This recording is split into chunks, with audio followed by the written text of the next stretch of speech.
back with Emma Foulkes at Emma Knows Money and Erica Ramsey, independent agent. That's right. ITP, OTP. So we are going to talk about homeowners insurance. This is one of my such a confusing thing. Right. So really? It is, because I never know. Now I'm fine, but right.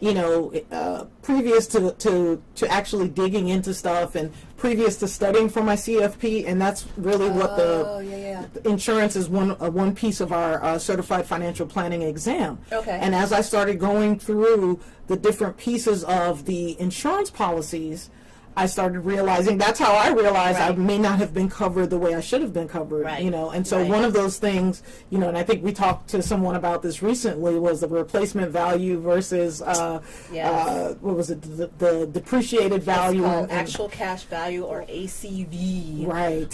So you want to look. Okay, first of all, most people are hard pressed. Like when I purchased my home, we didn't even have a conversation about insurance. How about the mortgage company pick the insurance for me? Oh, wow. So for years, until I became an agent, I had this policy that just got put in place. And a lot of people who pay through escrow, they just tend to just kind of look the other way, like, oh, yeah, well, I know we have insurance. It's covered. It's covered.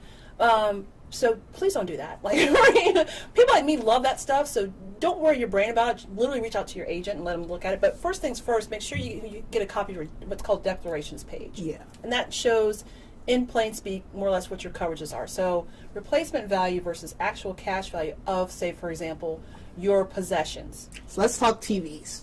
Yeah, that's my favorite thing in the house. Yeah, those gorgeous flat screen 4D, 5D, for whatever it is. Yes, people smart coming TV. out of the screen. So, so you purchased the top of the line, whatever Samsung TV that costs $5 billion this year, okay? And let's say within about a year's time, your toddler throws their sippy cup and has an arm that's made for the majors, and it just shatters your flat screen. And you paid oodles of money back in the day. Well, the first thing that's going to happen is if you have actual cash value replacement, it's going to be depreciated. So there's not a Kelly Blue Book for flat screens. Right. But the adjuster is going to say, well, Emma, you paid $5,000 for this, but this year, this same exact model, the top of the line model, is only going to be $3,000, and you've had it, and there was a couple scratches on the side, so we're actually going to give you $2,000. Yeah. Have fun with that. Yeah. So instead, replacement, literally, they will replace it with like for like. Okay, so I'll be able to go back and get that same gorgeous, type of TV. Beautiful, whatever it costs now, and it's going to be all the bells and whistles, like with like. So they're not going to care about the So the same thing with like computers, and that's the other one is the computers. You buy a computer today, 6 months later, it's not the same value. No, and the iPhone 55 comes out, and we're going to talk about that. See, and I didn't know that if your kid threw a sippy cup at a TV that it was covered, because I've had to replace them. Well, wait a minute. Now we're going to talk about deductibles and claims. I'm glad you shared that.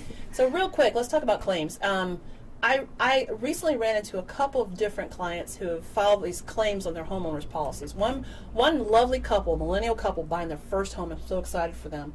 They had 2 claims already. They hadn't even owned a home. They had 2 home claims from rental policies. Okay. But that almost prevented them from getting the most ideal premium because they had a history of claims. And I asked them, I said, what's this claim activity I'm seeing on your report? Oh, well, I was in class one day, my laptop slid off my desk, and it shattered and it broke. And we had a renter's policy at the time, so I used my renter's policy and I made a claim against it. Another time, I left my laptop in my car, someone broke in, stole, I'm like, okay, let's talk about claims. Right. Insurance is for a catastrophic loss. If you have a deductible of $1,000, that's what you pay out of your pocket for your homeowner's insurance. If something happens, you pay that, and then the amount of money comes back. Please don't use it as a home maintenance program.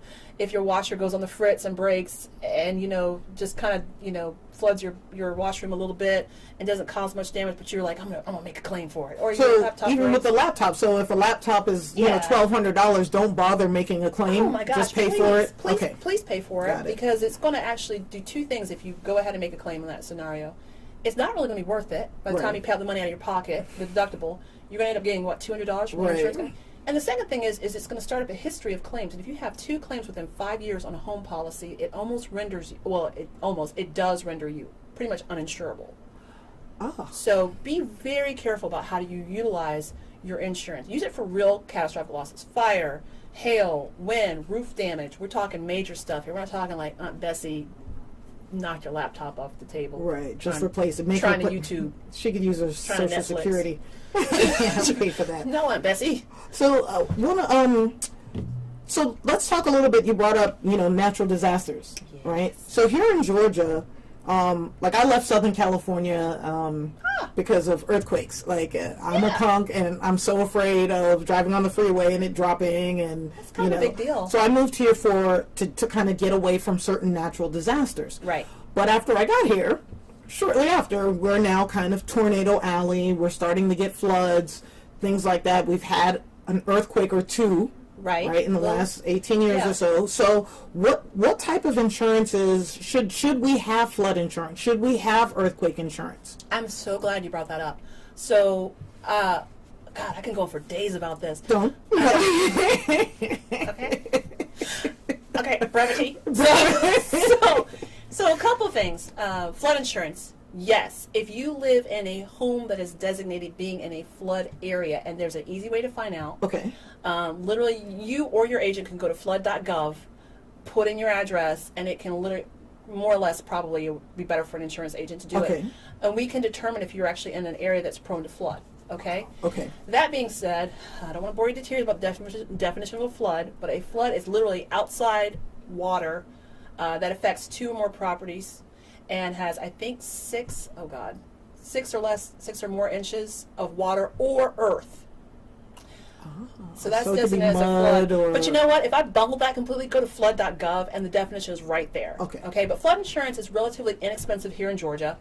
You can easily get a policy for very little if you're not in a flood area. I thought it was like $150 a year or something ridiculous like that. That's for umbrella, but for flood is generally speaking a couple of hundred. 3? Yeah. Okay, maybe I looked it up at one point and just said, but it's administered through the government. Right. So flood.gov. Right. But your agent can write that policy for you. Earthquake is now becoming more of an issue. People are now looking for earthquake coverage. I have a couple carriers that offer earthquake. Okay. So here in Georgia, it's okay to. I mean, I don't want to see. I feel like I don't want to just throw money at an insurance company. But if let's say we do, because the fault line is actually kind of in the shape of a horseshoe, and I don't want to bring fate or Murphy into this. Right. But this is Erica.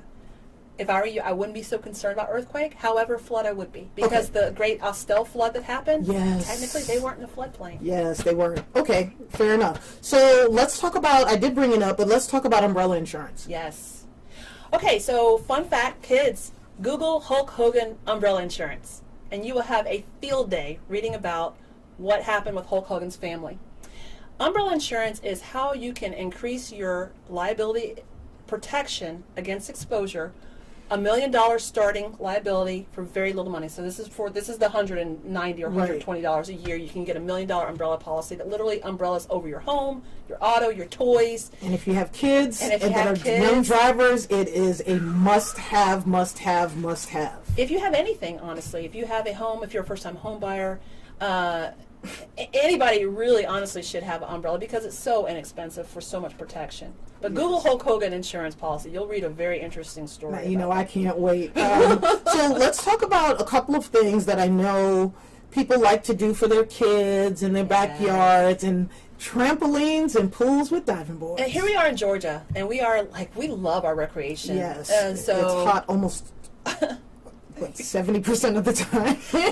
This winter you probably had kids jumping on trampolines in your backyard. Right. But here's a couple things to keep in mind. So yes, there are a few carriers that immediately will disqualify you from having a home policy for having a trampoline. However, I have a couple of carriers, and they're very well known A+ A-rated carriers that will write it as long as it has netting. I was going to say, if there's a fence around it or that gate or something around it. And there's netting, and you meet those specifications, they have no problem with it. Same thing with a pool.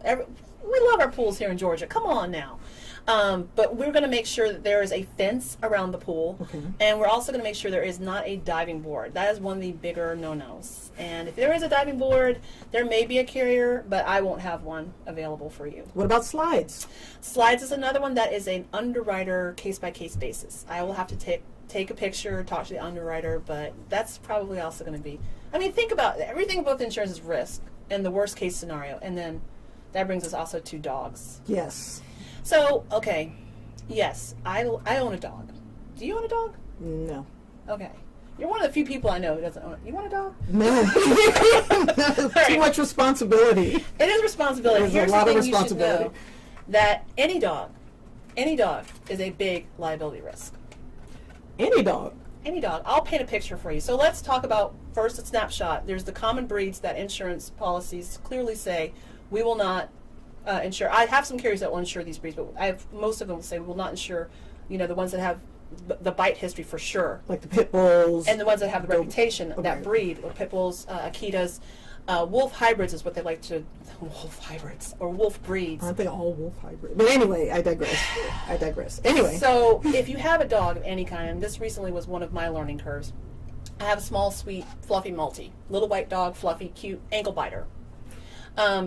This little dog is very sweet to people, but if he was aggressive, it could be a problem where if he even so much as nips you and breaks skin or draws blood, that establishes a bite history.